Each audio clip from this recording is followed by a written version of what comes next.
Yorkshire Sculpture Park is one of the great places to see art in this country, if not Europe. I mean, here we're looking at the work of Eduardo Chillida. This is the first time anybody in this country has seen Eduardo Chillida in the open air. That is what Yorkshire Sculpture Park is all about. Showing sculpture in the open air, bringing artists from other countries, showing Henry Moore, showing Barbara Hepworth, creating a space for art and nature to coexist.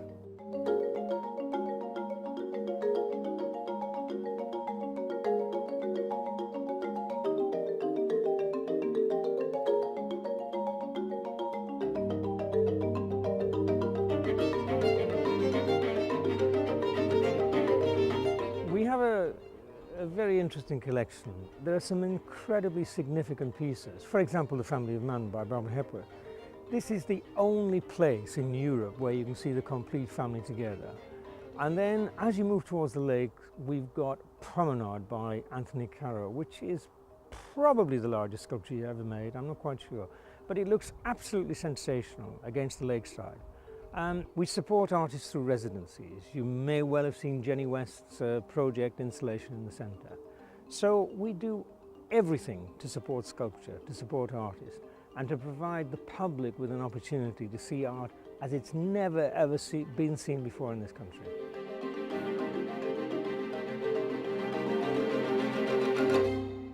The Sculpture Park is set in this beautiful historic landscape. Designed very much in the manner of Capability Brown. No one's quite sure who actually designed it.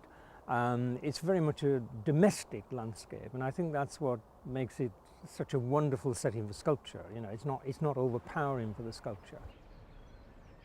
We have 500 acres of land here, so you can spend a whole day here if you want, walking around the landscape. Access to us is very important. Admission is free. And what we try to do is we try to make the landscape accessible to everyone.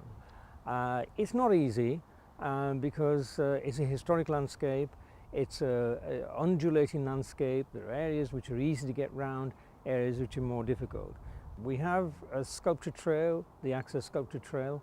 We also have scooters for people with disabilities which would enable people to move around the landscape.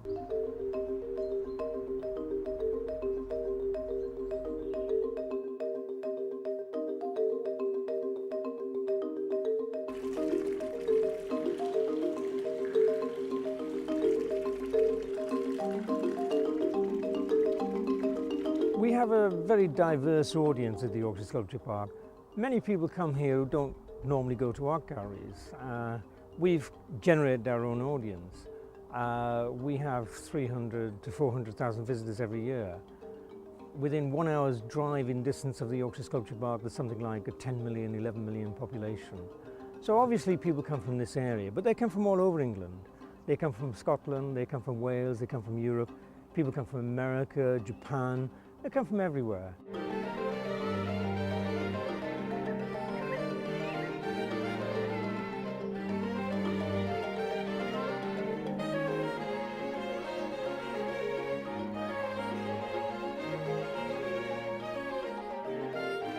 Everything we do at the Yorkshire Sculpture Park is underpinned by education. Everything we do. So every exhibition we have a massive education program attached to it. We work with schools, we work with colleges, we work with universities, we work with PhD students. We work right across the whole range, and it is a very, very, very exciting part of our activity.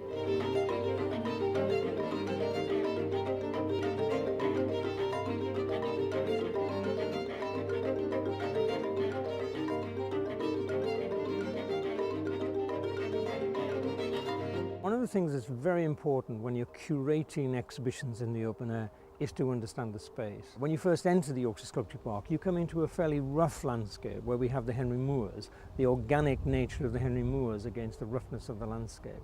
So all the time we're trying to sort of think in terms of this open, the enclosed, the vistas, the trees, etc., etc. And the building we've created, our new centre, took that on board.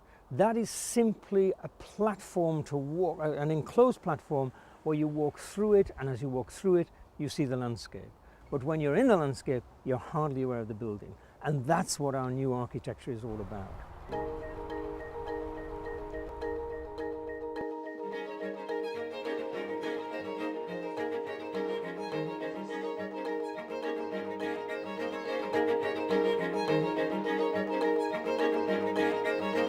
we've developed this old indoor riding arena into a fantastic gallery. One of the great things about this gallery is it's got a marvellous view looking back across the estate, and also it's got tremendous height, so it has the space to site very, very large sculptures. And we've developed a unique partnership with the Arts Council of England and the South Bank Centre, and we share that space with the Arts Council and the South Bank Centre, so they will show exhibitions from their collection for 6 months of the year, and we will use the gallery for the other 6 months of the year. The next stage really is to rationalise the resources we've got, to ensure that the landscape will remain here forever, to ensure that the sculpture park will remain here forever, and to capitalise on the investment, both in terms of money and human endeavour that's gone into bringing this extraordinary project to life, because the number of people that have been involved in this is quite enormous.